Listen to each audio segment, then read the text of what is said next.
you so much for joining us. Every time we have one of these webinars, I sort of enthusiastically say, I've been waiting so long for these things to happen, and this one is so exciting. I met our illustrious leader, song leader, Liz Rog, several years ago, and I have become an avid singer as a result of that. And I think it has made my life and my family's life much richer. And we hope to have that happen within the new folk school movement as well. So welcome. On behalf of the Folk Education Association of America and the Folk School Alliance, I would like to welcome all of you here today. Thank you so much for coming. The Folk Education Association of America, or as we fondly refer to the FEAA, was founded in 1976 to assist communication, increase knowledge, and encourage the growth of programs among people interested or experienced in the uses of folk education. So what's folk education? Well, it's an approach that promotes humanistic personal development, an understanding of one's own and others' cultural diversity, and it's a commitment to community agency and strength. And much more than that. That is simply the mission statement of the Folk Education Association of America, which cannot possibly encapsulate all that is included in what we define as folk education. Folk means people. So it is a people's education and all that people need for that and can be. So alliances within the Folk Education Association umbrella include the Folk School Alliance and now our new partner, the African American Craft Alliance. We also have many partners such as movement schools, farm schools, micro colleges, community singing groups, heritage centers, and more. We would like to share, and now I would like to share a brief thank you to the AmeriCorps Office of Research and Evaluation.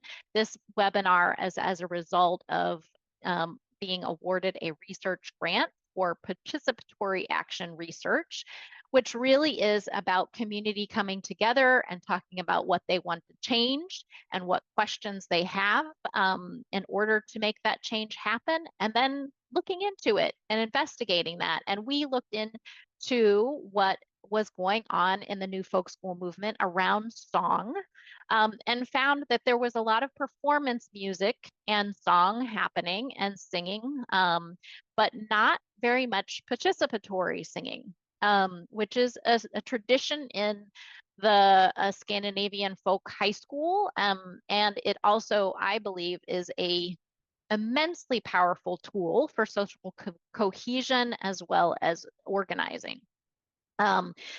So we looked at what we wanted to change about that, and that was to try to bring more song to the folk schools. And we worked together with Liz Rog and the Center for Belonging on doing that. And if we could go to the next slide. And so we have this panel of folks that have participated in our study, which means that they participated in a Song Carrier training, which was a day and a half long, as well as some ongoing connection with each other and also with Liz around implementing song carrying in their local organization that they're connected to. And what does implementing mean? We will find out from our panelists, right? Because it will differ from one person to the next on what they have been doing and how they've been doing it. And we have Liz Rog, I've mentioned her, from the Center for Belonging Folk School. We've got Britt Malik, who is now leading a song circle at the North House Folk School, Chandler Yorkhall from the Danabo Family Camp, Alyssa Zazada, who is from Shake Rag Alley Center for the Arts, Bernice Hembre from Folk School of Fayetteville, and me. I'm Dawn Jackman Murphy from the Folk Education Association of America. I'm currently in Washington State, but I love to make it around the country and the continent, really, to folk schools that we work with. So before we get to the panel, our panelist, Britt, has shared with us a video of her teaching a song. And our panelists really wanted to have an experience within this webinar where we invite you to sing. Now, it's pretty difficult to do that in Zoom. But what I would like you to do is to mute yourself, and I would like you to learn this song along with the sunset circle that Britt taught and videoed herself doing this. So, and I think you're going to like it. So now technology, gods of technology, please help me to make sure I am sharing this appropriately.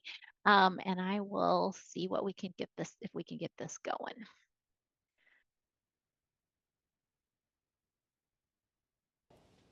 This song is a song by Muse, and we're going to do call and response. So I'll sing a part and then you guys can sing a part. I feel a ripple in my heart, I feel an opening. I feel a ripple in my heart, I feel an opening. Singing welcome, welcome, welcome. Singing welcome, welcome, welcome. We're going to put those together. I feel a ripple in my heart, I feel an opening. Singing welcome, welcome, welcome. I feel a ripple in my heart, I feel an opening. Singing welcome, welcome, welcome. I feel a ripple in my heart, I feel an opening. Singing welcome, welcome, welcome. I feel a ripple in my heart, I feel an opening. Singing welcome, welcome, welcome. Beautiful. Now you know the first part of the song. Next part. Come one, come all, come many. Try that. Come one, come all, come many. There are no locks upon this gate. There are no locks upon this gate. There's room for all, there's plenty.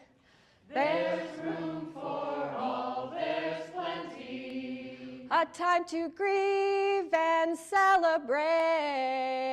A time to grieve and celebrate. Bigger chunks. Come one, come all, come many. There are no locks upon this gate. Come one, come all, come many. There are no locks upon this gate. There's room for all, there's plenty. A time to grieve and celebrate. There's room for all, there's plenty. A time to grieve and celebrate. All together again. Come one, come all, come many. There are no locks. There are no locks upon this gate. There's room for all. There's room for all. There's plenty. A time to grieve. A time to grieve and celebrate. Once more. Come one, come all, come many. There are no locks upon this gate. There's room for all, there's plenty. A time to grieve and celebrate. Who remembers that first part? Oh no. I feel a ripple in my heart, I feel an opening. Singing welcome, welcome, welcome. Come one more time. I feel a ripple in my heart, I feel an opening. Singing welcome, welcome. Come one, come all. Come one, come all, come many. There are no locks. There are no locks upon this gate. There's room for all. There's room for all. There's plenty. A time to grieve and celebrate. One more time. Come one, come all, come many. There are no locks upon this gate. There's room for all, there's plenty, a time to grieve and celebrate. Just when you thought that that was all the parts, there's one more part. Can you believe she started with this song? Why did she do it? Every emotion that arises has a right to live. That's it.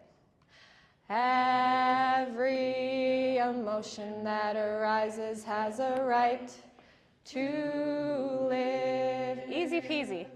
Every emotion that arises has a right to live. Every emotion that arises has a right. Can you guys keep this going? Live.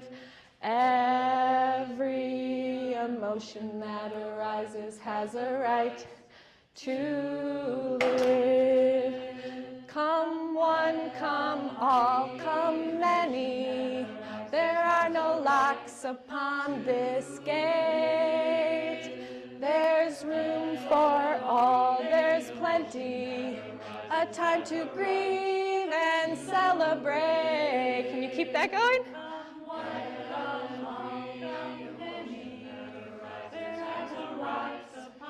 This gate, there's room for all, there's plenty, a time to grieve and celebrate. Ready, guys? I feel a ripple in my heart, I feel an opening, singing welcome, welcome, welcome. I feel a ripple in my heart, I feel an opening, singing welcome, welcome, welcome. Feel a ripple in my heart, I feel an opening, singing welcome, welcome, welcome. Feel a ripple in my heart, I feel an opening, singing welcome, welcome, welcome. I feel a ripple in my heart, I feel an emotion that arises has a right to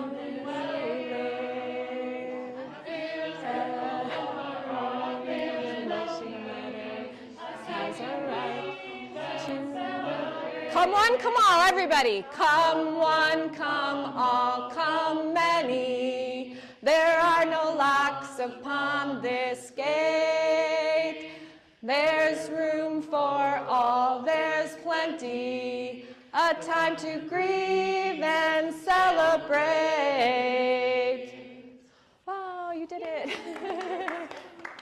That song's by Mamuse. And was taught to me at a song circle in Minneapolis by my friend Linnea. So if you're ever in Minneapolis and want to go to Annie and Linnea's song circle, here's the plug for it.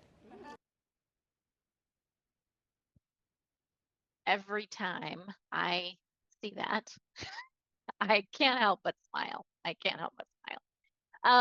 So at this point, I'm going to turn things over to Liz Rog, and she's going to do more of an introduction of community singing as well as of what's intended by this process.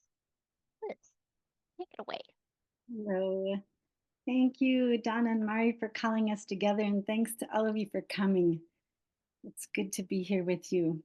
I'm speaking to you from cold Iowa, but I'm picturing us all around a fire because I was asked to share a bit of the story of community singing, what it is, where we are, what's going on. And to tell that story, I imagine us circling around and being really warm and cozy. So come on in while I tell you this story. Long ago, in a place called the modern Western world, most, but not all, people used to think that singing was only for professionals, only for people who had degrees or fame, only for people who had labored, competed, and won. only for perfection and performance. They had been told, or perhaps their grandparents had been told and passed on the notion that their voices weren't good enough to join in the ancient birthright of singing together. It was a sad, a quiet, and lonely time. But then, sometime in about the 1980s, some people started remembering. Was it through dreams or stories, or perhaps connections with people from other cultures who had never forgotten that singing used to be for everyone? That singing was not a skill, but rather a gift that you gave to yourself and to others. That the collective song that holds us here on earth requires the unique quality of each voice. So they began to make up new songs, songs so compelling that people were able to set aside their doubts and step into the circle. Songs about nature and joy and grief and love and loss and work and courage and play and so much more. Once people had experienced the ease and joy of singing together, then more songs and more singers began to pop up everywhere. They saw that singing together is a tool for building community like no other. And so it was that the modern movement for community singing began in the Western world. By the year about 2025, this movement to empower everyday voices for everyday singing was seeping into formerly unlikely places like family tables, social gatherings, athletic teams, public libraries, pubs, hospital rooms, and folk schools. So here we are today, people who are interested in bringing more singing into our folk schools. What's next? In any community, there are at least a few people who, given a few tools and songs and connection to the movement, can begin seeding songs among their people. We call these song carriers, and we are finding them and training them.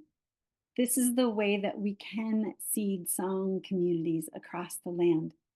The Folk School Alliance is really good at supporting that vision through weekend trainings and through supporting the creation of this book for song carriers and gatherings like this. Yeah.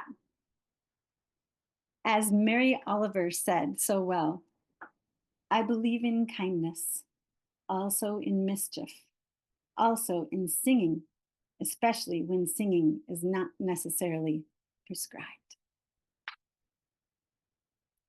Friends, I want to share a song with you and invite you once again to sing on Zoom with me before we can hear from some of the other panelists. Are you in? Are you up for it? Let's do it. So make sure you're on mute, which we never do when we're singing in person. But as Don mentioned, the technology doesn't let us sing together online. So this is another song by Mamuse, a song that is so useful when, for example, maybe or some people are getting together to start a meeting and maybe there's even some difficulty foreseen in the meeting, some conflict that needs to be worked through or just some fun that needs to be had. The song is called How's About? And it goes like this. This is when I'm singing and this is when we're singing, just like you saw Britt doing, but we're doing it on Zoom. It goes, oopsie, let me see if you can see. How's about we work this thing together? Do it with me. How's about we work this thing together? All hearts in service of all learning. Your turn.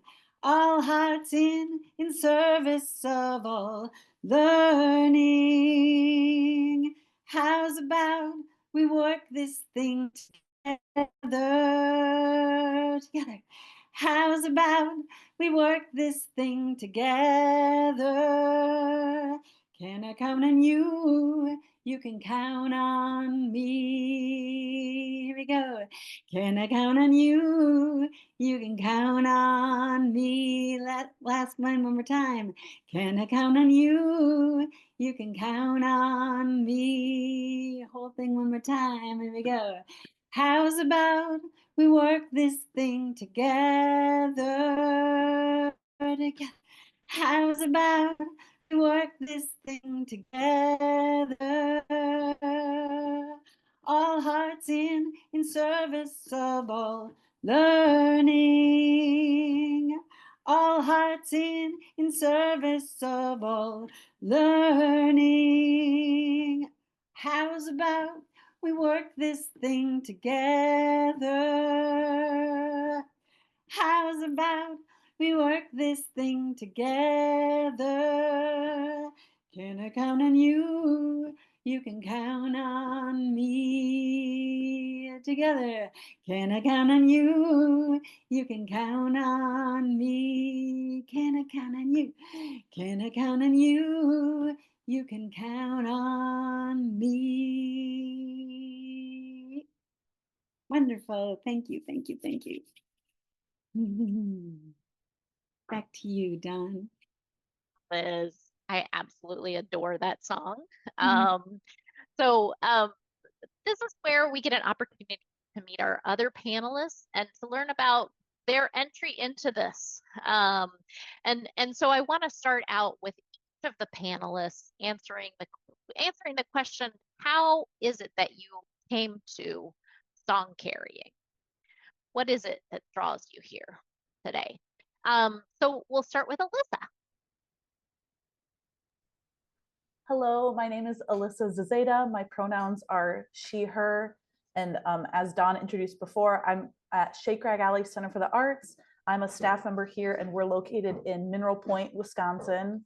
And I was introduced somewhat to community singing through a group in my area that was similar to the Threshold singers that would sing a cappella songs to people at thresholds of life, whether it was like a birth, a death, or a celebration, like someone moving, a new job, that sort of thing.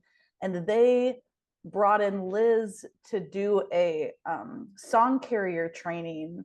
And I was like, oh my gosh, I've heard about Liz Rog, but I don't really know what some of the song carrier thing is. So I'll jump into the weekend.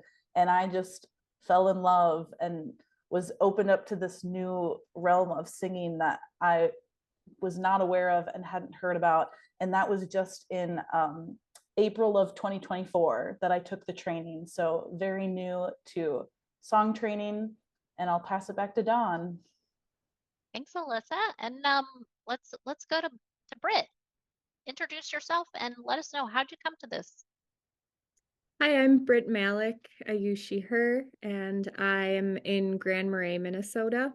And I've very recently started hosting song circles at North House Folk School.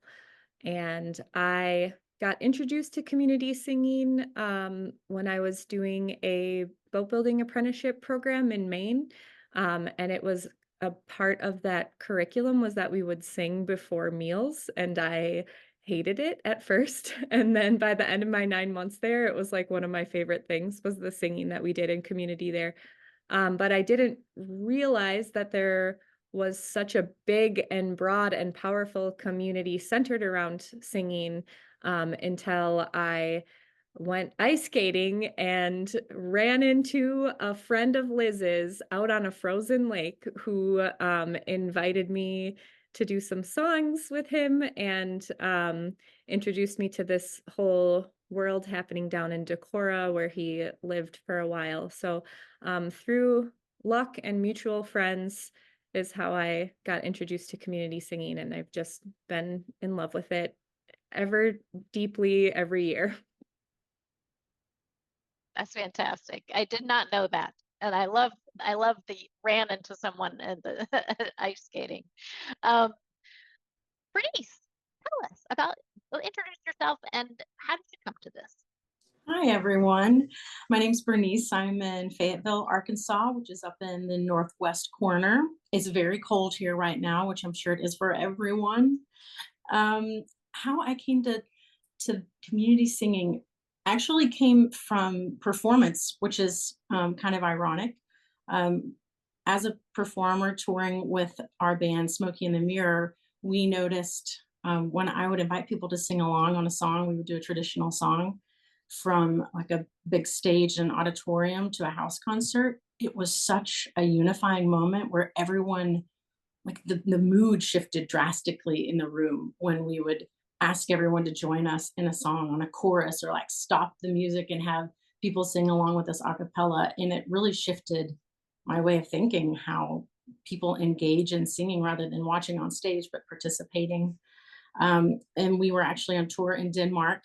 Hello, whoever's here from Copenhagen. I saw we have someone here from Denmark.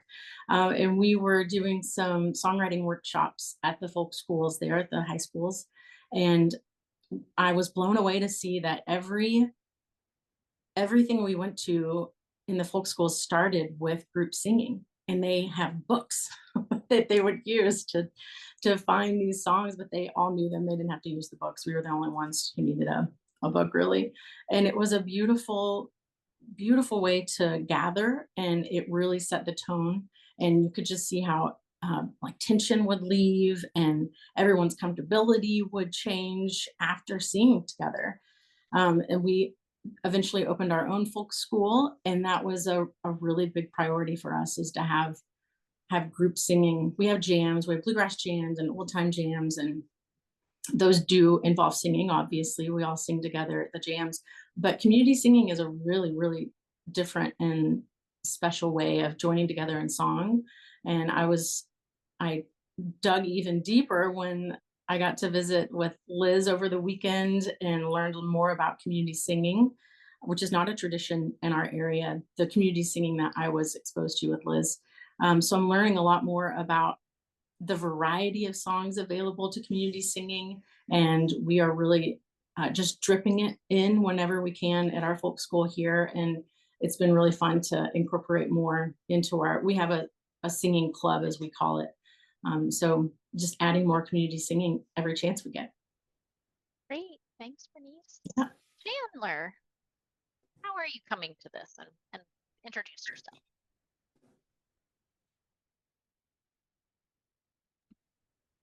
Okay, you can hear me, right?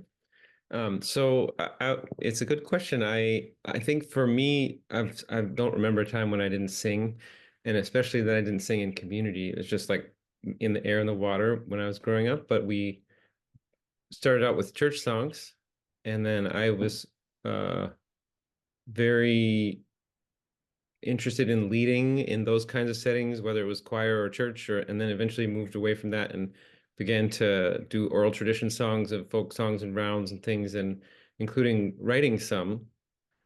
And fast forward 25 years to the pandemic, and there was nothing to do but be outside, and singing outside was one of the things we could do. And so we sort of just got involved with people that were doing it here in Minneapolis, and I met Liz in my house when we were hosting a community singing where my muse was present, the folks who wrote those songs that we just sang. And she was like, I know your song. I'm so glad to finally meet you, because she knew my song. And I was just very immediately taken in by the intentionality and the depth and the beauty of the sharing that happens with these songs. And again, the variety of the variety of songs and how they can be used in so many different ways. It just has been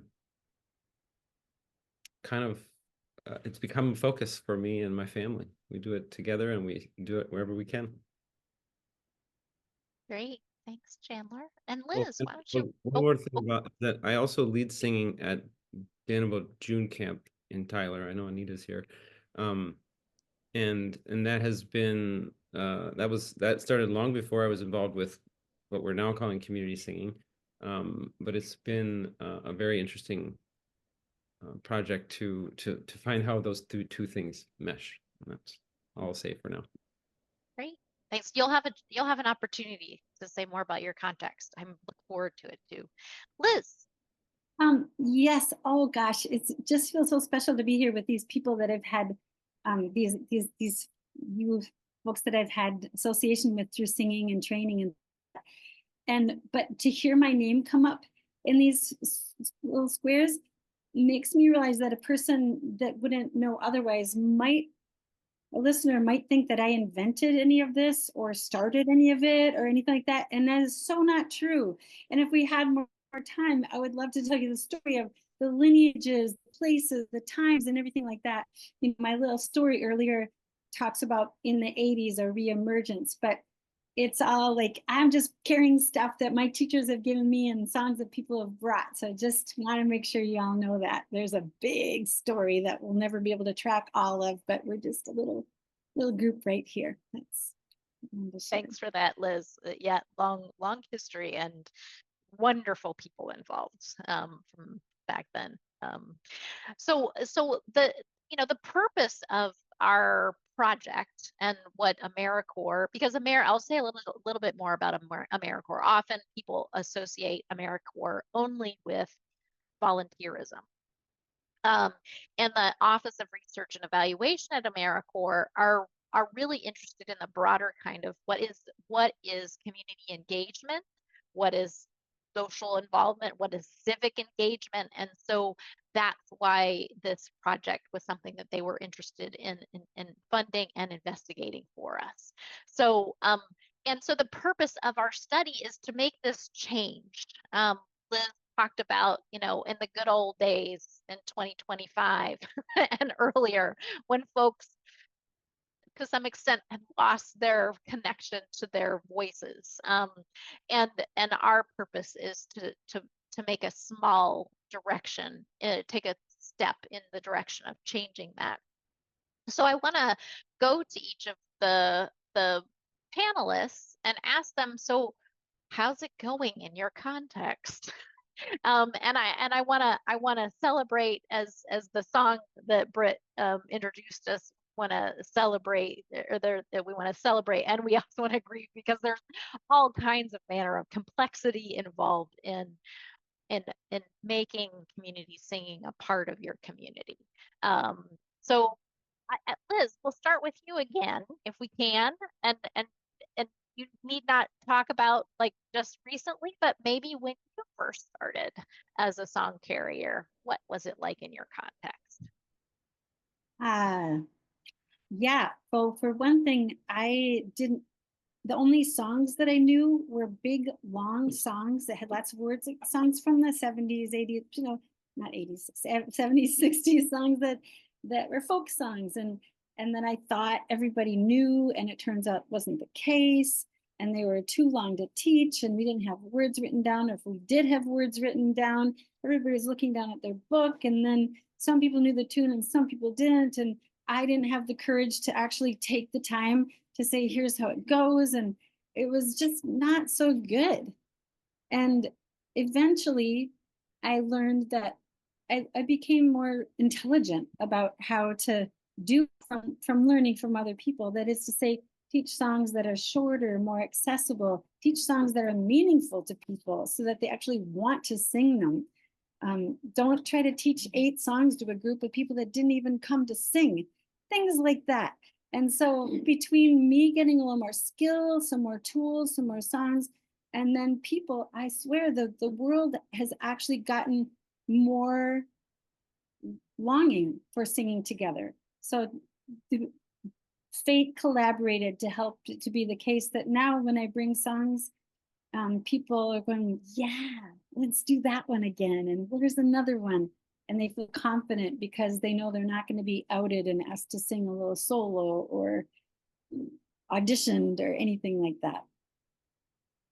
Great, thanks, Liz. Alyssa, well, how's it going at Shake Rag Alley, or if you're doing it in other settings?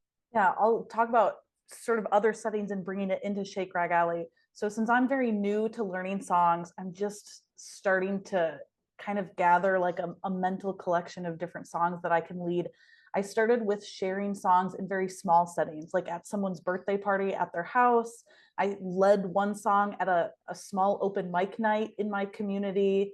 And then I led a few songs at my UU church. So I was just trying to like build my way to like practicing some different songs in small settings. And this fall, my folk school was working on planning our catalog of classes for 2025 because we post them all at the same time. And I wasn't going to propose anything for song leading because I only have a few songs sort of ready to go. And my executive director, Christina, was like, Alyssa, the people at Woodlanders, which is our like summer camp for adults, she said they would love if you led something. Like, do you think by summer you could do something? Maybe you could do it as like an hour-long community sing. And I was like, oh, I think by summer I could do something for an hour. So she was very supportive in encouraging me to figure out like where would be a good just like start of something small to try this out, start to get people familiar with it, see where it goes. And then the other thing we did to just sort of try for 2025 is we reached out to a few music instructors in the area or that we knew of to see if they might want to propose a class that we've never offered here before, but that brings music in different ways. So for example, we have one person who's going to be teaching a songwriting class who hasn't taught here before. So we're experimenting with bringing some music into our curriculum to see like, is there an interest for that here? How do we make it set up within the format of what we're doing? Because each class is sort of separate, so it's hard for us to incorporate song into each separate class. But if we could bring some instructors in to share and empower other people with music, maybe that's sort of how we bring music into our folk school. So we're taking some baby steps that way. Chandler, how's it going with you? Sure. So well, my normal, like the main place where I lead singing is at Danville Family Camp for 1 week in June. So we have, for 10 times or maybe 12 times that we gather during the week. And this group of people has been singing together for, as a tradition for many decades, maybe 80 years. Or something like that. And the current incarnation of that has been a very strong structured singing that's led by very strong leaders, many usually professionals, for about the last 20 years. And by the time I got involved, it was already going really strong in that direction. And but the folks that are mainly leading it are older. And I came along, I was in my 30s, and I think they kind of were like, oh, good, someone young who can keep our tradition going. But what I got excited about with community singing is that it's a tradition that can be held by many people. It doesn't have to be led by the same people all the time, because if those people don't come, or if they decide not to lead anymore, what happens to the singing? And so what I've been trying to do is introduce these kinds of songs gradually, because there's some resistance to learning oral tradition songs and brand new songs, and too many new ones that we've never sung before. So I've met some resistance because of that. But I've just kind of really had that. I've begun to really hold this intention to let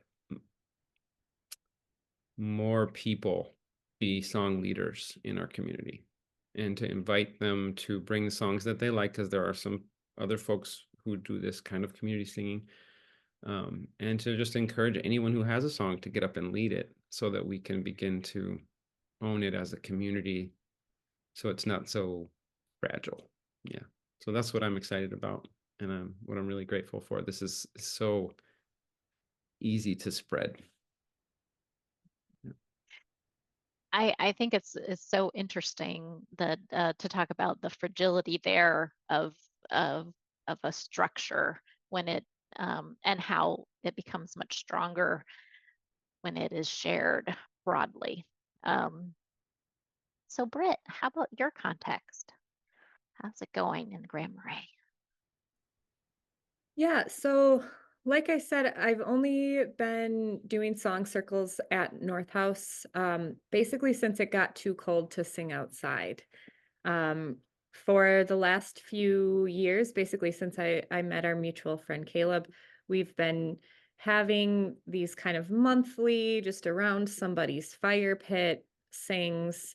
And they didn't quite happen with enough regularity that it was really like taking off. And we'd maybe have like 5 to 8, sometimes 10 people come. But it was always sort of different people in and out. And this summer, really just having had access to a lot more mentorship and through this song carrier training, I finally felt like emboldened and was like, all right, the time is now. If this is gonna happen, it's gotta happen more often. And I started singing just down by the lighthouse in Grand Marais. I feel fortunate that I live somewhere that's incredibly beautiful. And especially in the summer months, it's not that much of a reach to say, come down to the lighthouse, let's watch the sunset and we'll sing together. And so because I was able to have that happen every week, I feel like then more people got interested and had it on their radar, and it became sort of like the flow of their week. And then it started getting cold, and I thought, oh no, what are we gonna do? And uh, reached out basically through personal relationships that I had cultivated at the folk school. Some folks who work at North House would be regular attendees. It's a small enough town, a small enough community that there's just became sort of enough organic overlap that it didn't feel like a scary barrier for me to approach this organization and ask them for something. It felt very much like um, because it was sort of part of the social fabric of the summer that it started to feel like it was more appropriate then for me to be able to just ask around and keep putting the word out there. And also because of some things that you guys have done at North House recently, there was more of a context of like, okay, this is what community singing is, and this is how it could be part of a folk education.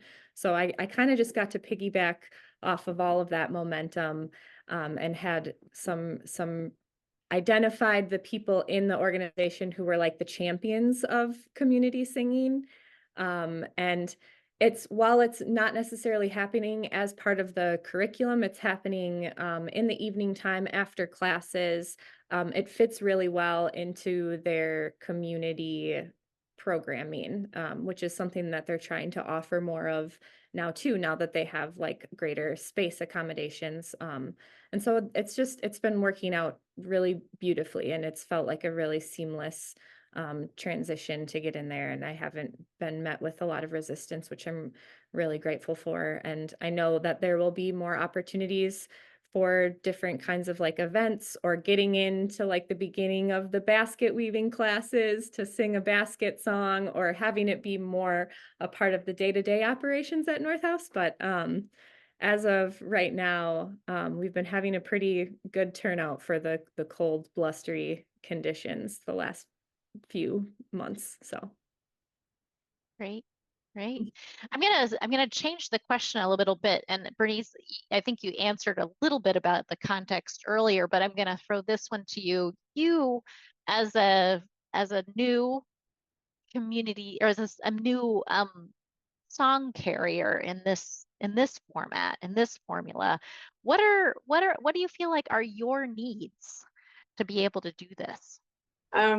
We have been sharing songs for a long time at the folk school, and what I learned through visiting with Liz and going to that training was the need for adding people in a way that they were comfortable singing. And my comfort in singing was using music and playing piano for accompaniment and having the words and the notation.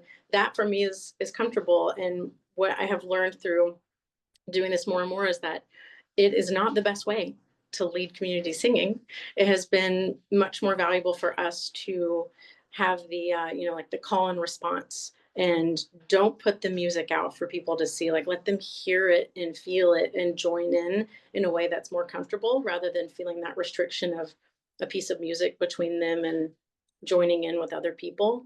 So that has been a really important tool for us as we've been incorporating more singing into our singing club. We also have found that people love to just sing one or two songs within like a 30-minute span. Like, I don't need to cram 8 songs in for people to try and learn.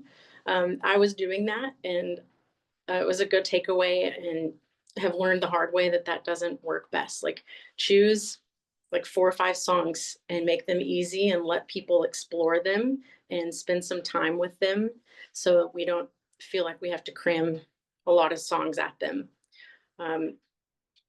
So how does that feel for you, making that transition from that Yeah. comfort to maybe not so comfortable for you? Really not good for me. I think I've learned that it is comfortable. It wasn't at first, because I felt people down, like I wasn't giving enough for them to, in that hour that we spend together, wanted to give them as much as possible and like have them learn songs. And so it was uncomfortable at first to feel like I was taking too much time. And what I have learned through doing that is it's fine. People actually love that, and they prefer to spend some time learning a song together rather than just singing through it a few times and being done with it and then moving on to something the next month, because we meet monthly at our singing club here at the folk school. I've also learned about space, like having everyone gather in a circle rather than like sitting in rows of chairs, has really helped our singing together. I think people feel like they can see each other better. They can see whoever's leading the song a lot better. We don't have to have like, it felt so presented, when you had someone up front leading the song and everyone sitting and singing along behind each other in rows. So that has been a really good shift. We learned, like, put people out in a circle, give them chairs if they want, because some people are definitely grumpy and they want to sit down. So just have to say, here's a chair for you, but if you can stand and sing with us, let's stand and sing. Yeah, those are really great lessons that seem so simple, kind of funny to like say out loud because they seem so simple, but those have been really great learning experiences for us. And we've been incorporating things like gathering when people would get in for our, like 4 o'clock. I was like, all right, 4 o'clock, cool. Let's do a little warm up and just get everyone in here singing. And through Liz's book, which I highly recommend everyone read, it's so beautiful.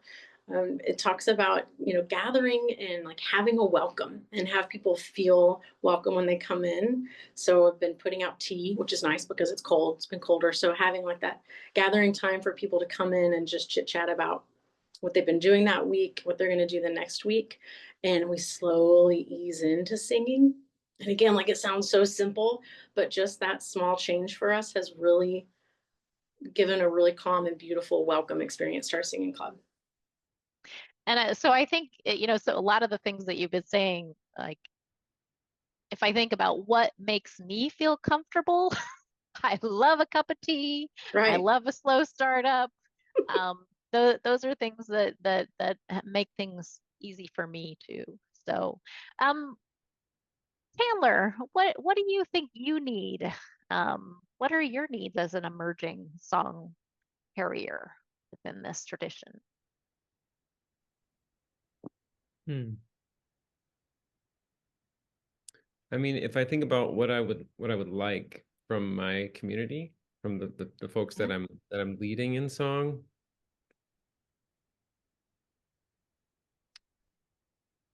I think it's an understanding that what I'm trying to do is a little different, and so it's just support to come along with me a little bit, you know, to try it out, because something new is sometimes hard, you know, especially for a group of people that gather just once a year. Everybody remembers that one song that they need to hear, or there are different agendas about what should be sung. And I didn't ask for the leadership, actually, just kind of fell into my lap. Um, but here I am doing it, and my idea is to create a more diffuse leadership that empowers individuals to share their songs and to be seen and held by the community as they lead.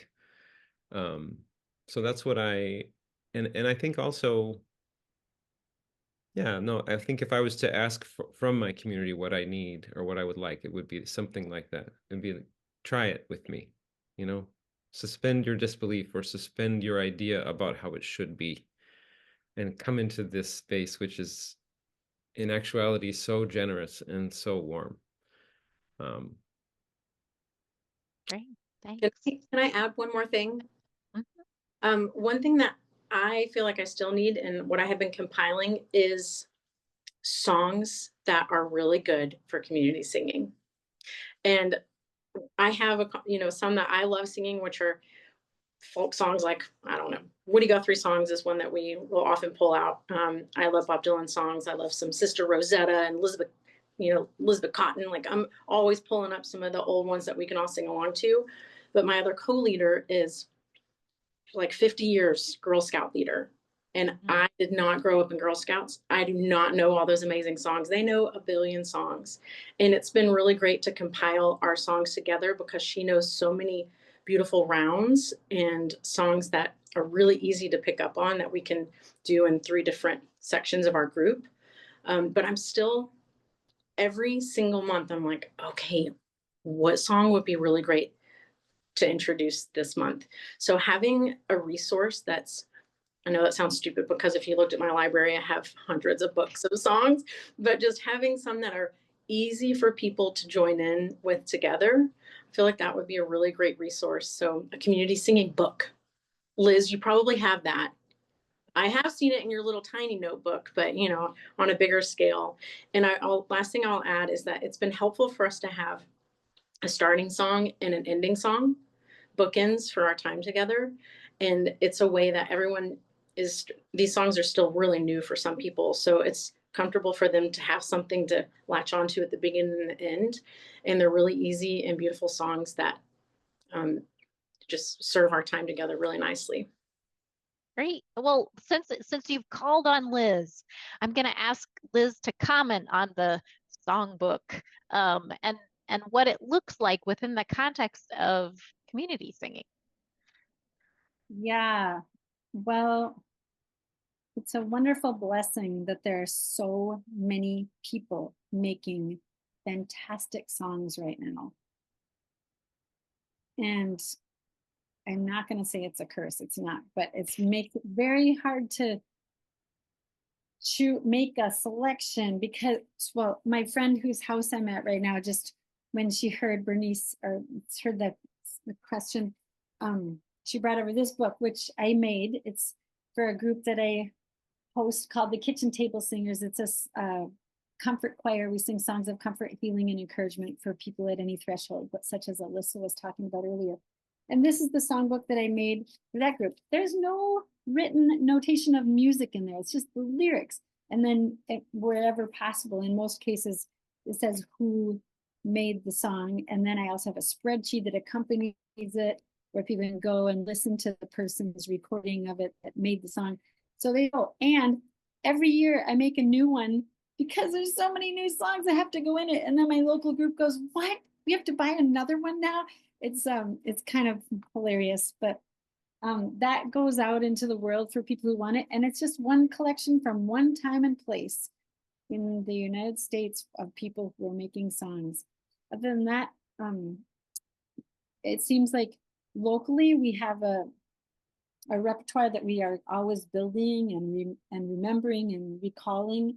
And then I or other people go out to other places, or other people come here, and then we pass songs back and forth. And it's having things written down is awesome and helpful, and I do it. And there's something really cool about the magic of songs flying through the air on the bodies of people who go places or sing to each other on their phones or whatever, and how songs can, in that way, have way more power than just little old me writing things down and trying to keep track of them. Thanks, Both Liz. things. Yeah.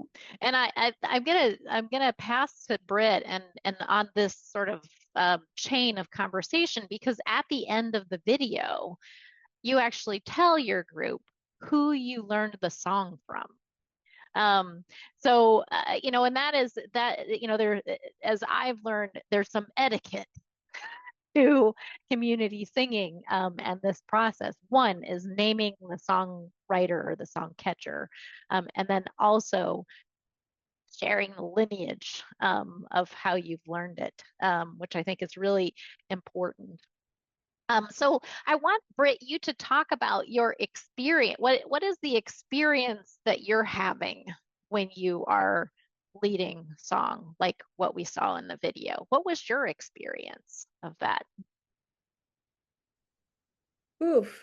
I mean, it's always different, and it's always a bit of an emotional roller coaster of anxiety and, you know, wanting to show up and do it right, and then fighting against the voices of perfectionism that will just get in the way of all success. So I think most of the time, I'm trying to just stay grounded in the moment and pay attention to the looks on everyone's faces, because you can get a lot of like, okay, are they getting this? Is this landing? How many times do we have to sing this part over and over? Remembering the song lyrics. Just, I feel like there's a lot of multitasking that goes on.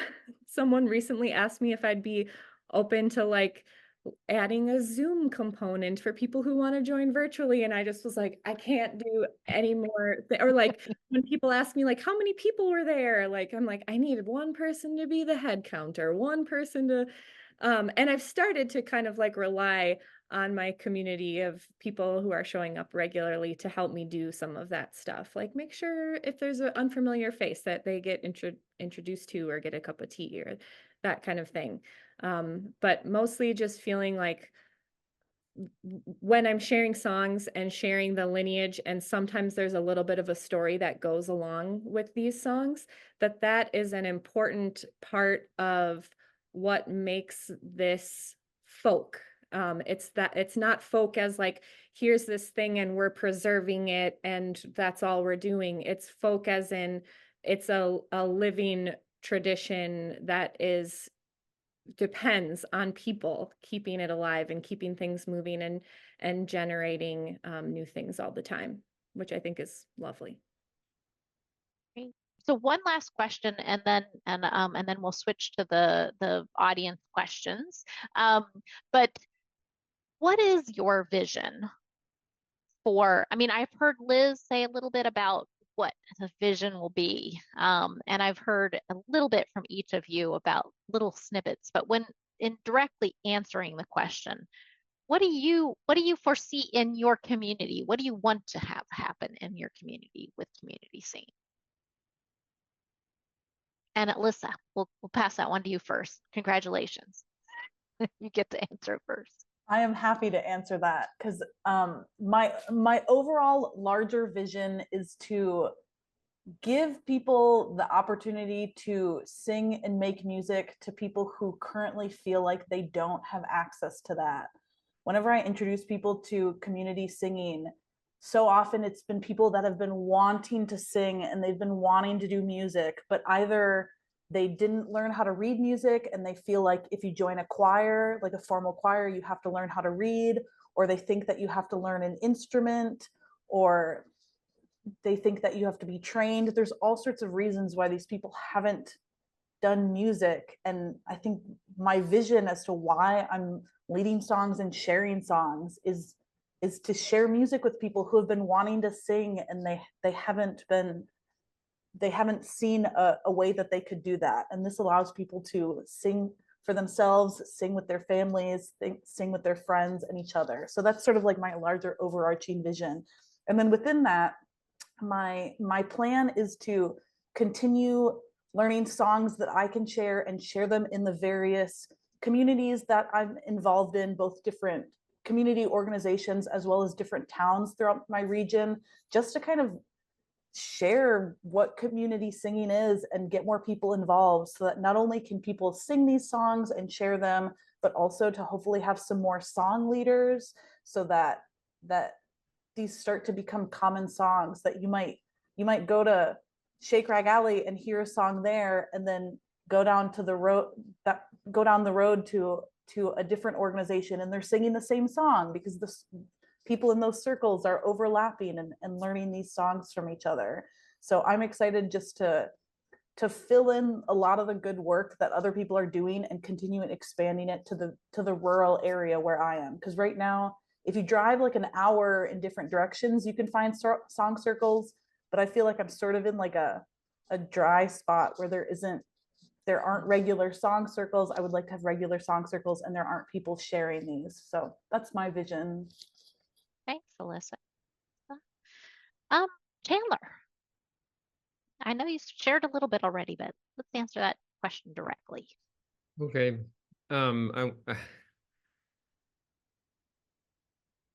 I wasn't expecting this question exactly, but here I go. I'm fortunate. I'm so fortunate to live in a place where I'm surrounded by song leaders, and in my daily life, and my I can sing pretty much however much I want to sing with people I can, and I don't have to lead. And that's not how it used to be for me. And so I've been able to kind of just sit back and observe and think. And one of the things, and I professionally, I work as a healer, and I'm in training to be a therapist. And I loved what you said, Britt, about just naming that there's anxiety and that there's emotion. And I think that is inside of everyone. And that giving people the chance to sing with others, where they can be heard and seen and experienced together as a group, is very freeing and very powerful. It's a powerful way to experience yourself as creative and as generative and as connected. And so I think if I were to say a vision that I have, is that there are more people who see a point of entry into leading and expressing the courage and letting that move through them in just the way that Britt was talking about. And you just saw in that video of her, you just see the courage. I'm here, I'm doing it. That's what's really exciting to me, is seeing other people step into that and feel the energy of of bringing others into a circle. That's my vision. I want more of that in the world. Bernice, what's your vision? Man, those were all such beautiful visions. One of mine is to help other communities where we are have their own community sing-ins. And for instance, I had someone who pulled me aside last week after one of the old time jams, and they asked if I knew what shape note singing was. And as an old tradition here, I feel like it was very like Appalachian and definitely has a little bit of a root here. And they have this tiny community that's about 30 miles north of us, that for 80 years they've been gathering and singing this shape note singing every New Year's. And they are now at the point where a lot of those people that established it are dying off, and they don't have enough interest in their younger generations, because a lot of them have moved away and into town, which is where we are. And so I feel like it's a mission of ours to help spread not just the folk singing that happens here at our folk school, but in these other rural communities, to help them find some leaders to go out and do these things they've been doing for years, but to have a little bit more support and we're still working on how exactly to do that, but basically it's just getting the word out and building more confidence with community singers and leaders. And another is just for people to feel that vibration connection with other singers. In our last singing club, we were talking about the importance of not putting people down and not saying like, oh, maybe you should sit over there because you're really too loud and you're not really singing on pitch, and how detrimental that can be to someone's mental health and then their participation in the future. And there was a woman who has been coming every month, and she said she was 40 years old before she ever started singing.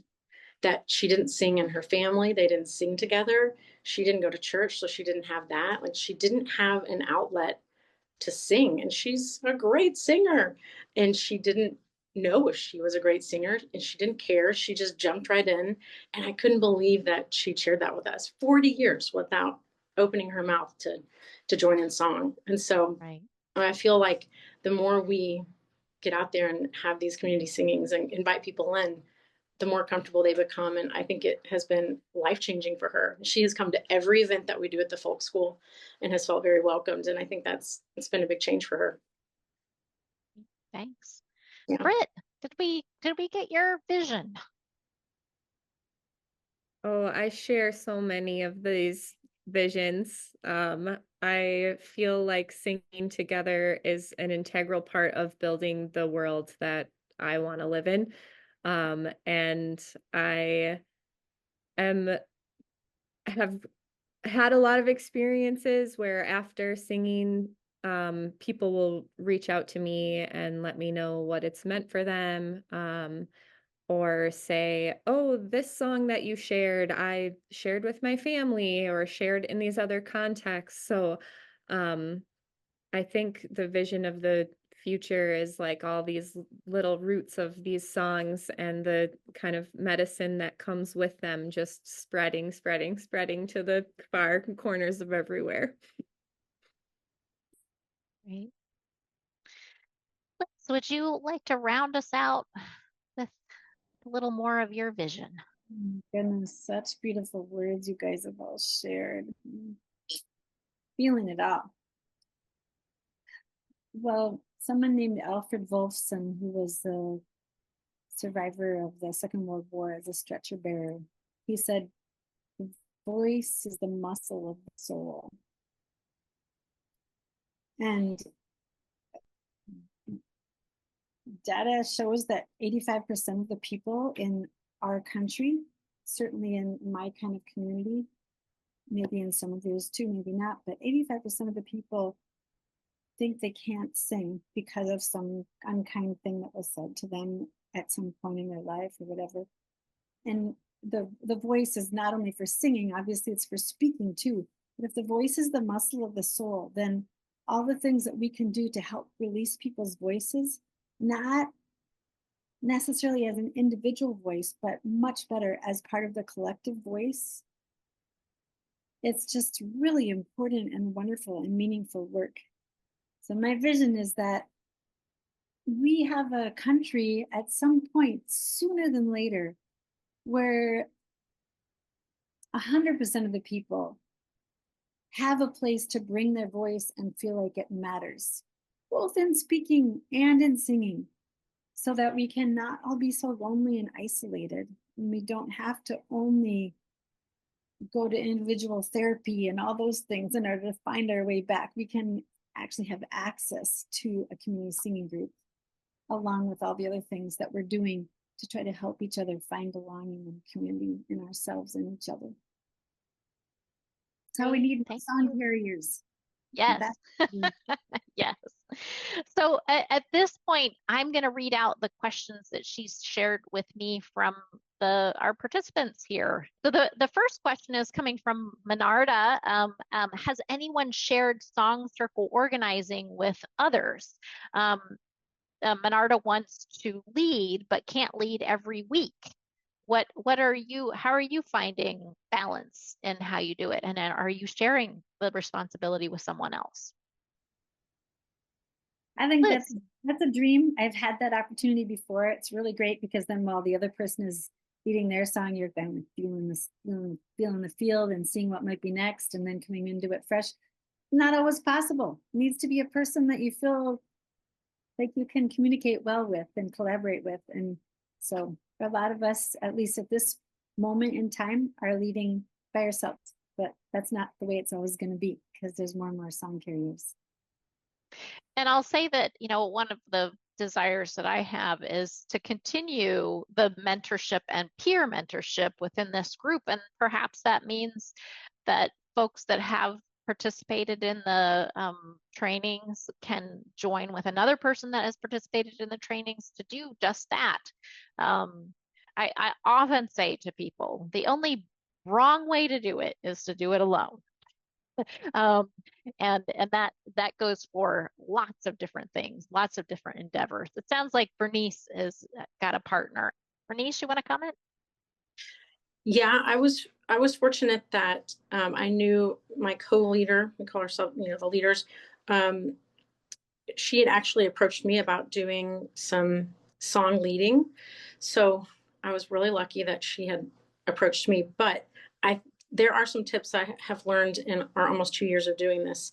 Not everyone is great at song leading. They may be fantastic singers and you want them in your group, but it does take a special skill to do song leading. So I think just picking someone randomly, you want to be pretty cautious about who it is that you're asking and trusting to help lead with you. It is really helpful. There are times when I've been sick or out of town that Ruth, who's my co-leader, she has to lead on her own and vice versa. And it is so much harder to do it on our own. It's nice to have that person to, be ready with the next song. And she also will come prepared with 4 or 5 songs. And my other tip about that is voice teachers are often really hard to ask. So don't ask someone who's maybe a professional voice teacher, because they can be a little too critical and think too much about it. So, find someone that knows a lot of songs. Look for people that lead jams in the community. Look for people that are singer-songwriters. I think those are probably good places to search. Yeah. And the next question we have from our participants is from our Copenhagen participant.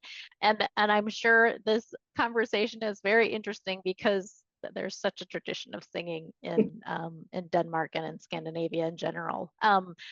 What are the 3 top songs that you think that everybody knows in your community? Britt.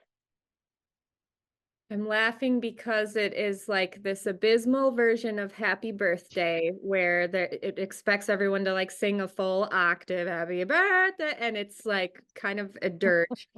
And then I also have this other hot take that the closest thing we have to folk songs where everyone knows the words are these Christmas songs, just because we're inundated with them for a certain part of the year.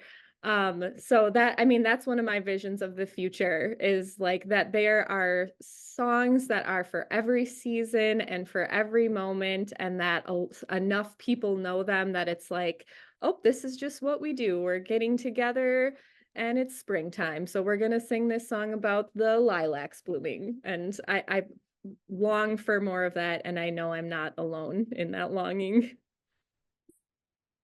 Anybody else want to take a swing at that one?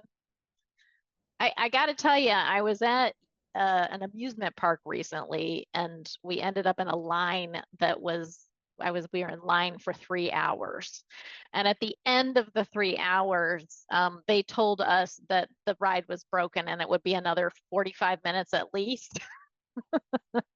But one thing happened in that line that kind of kept people in the line. And as it was, someone in the line said, "It's so-and-so's birthday."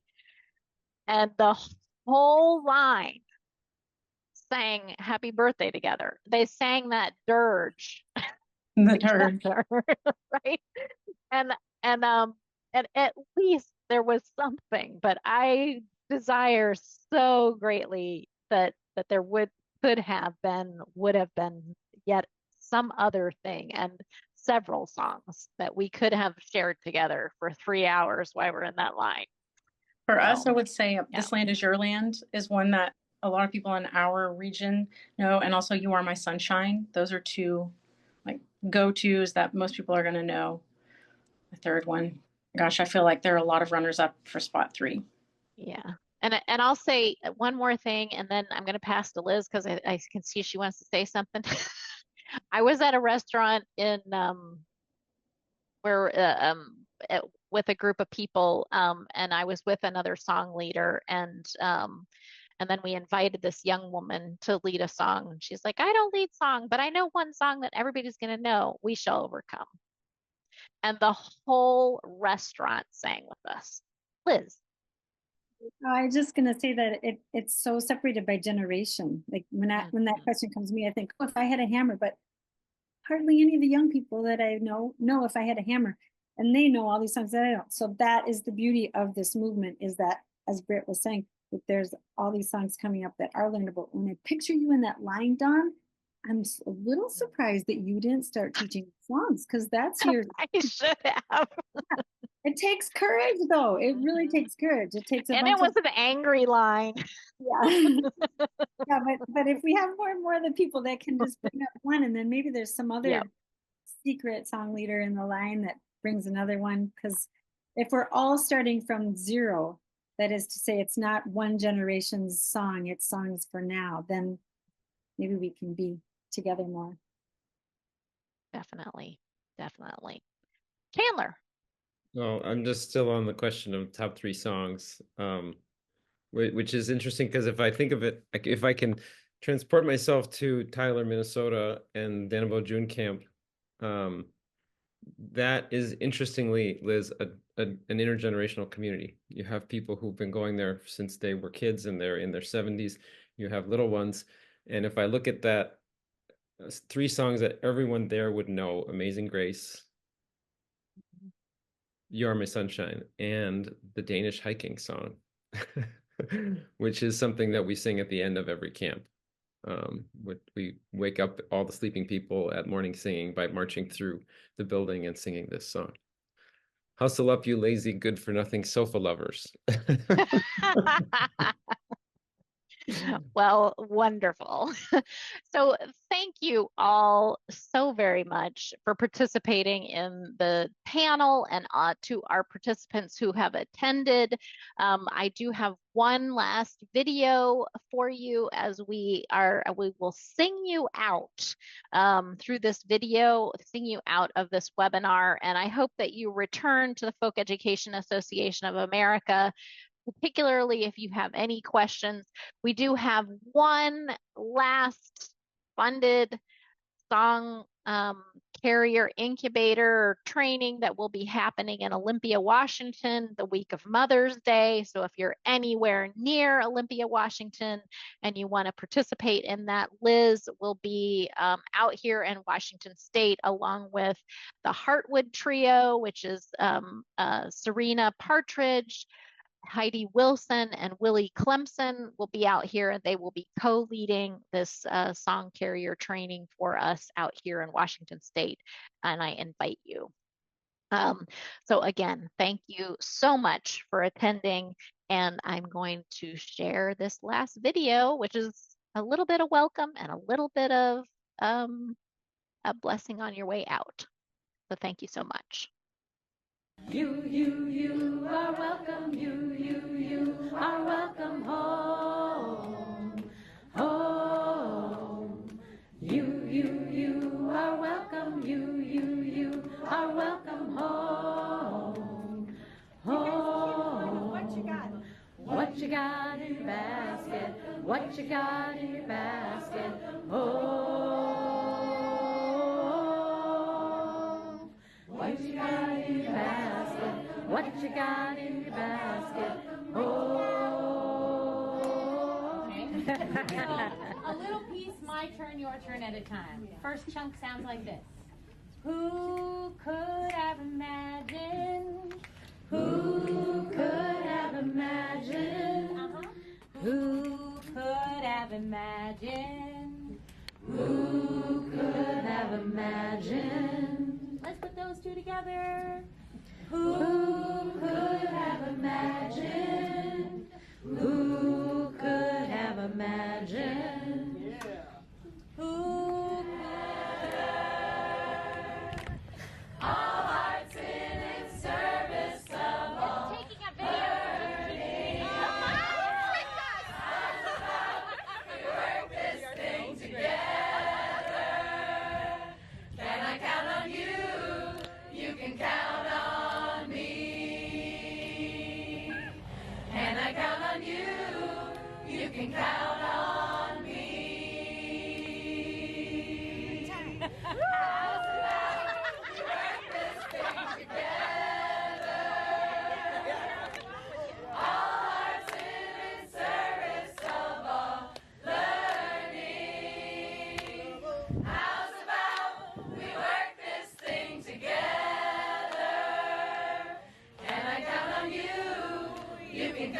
Thank you all and have a good afternoon.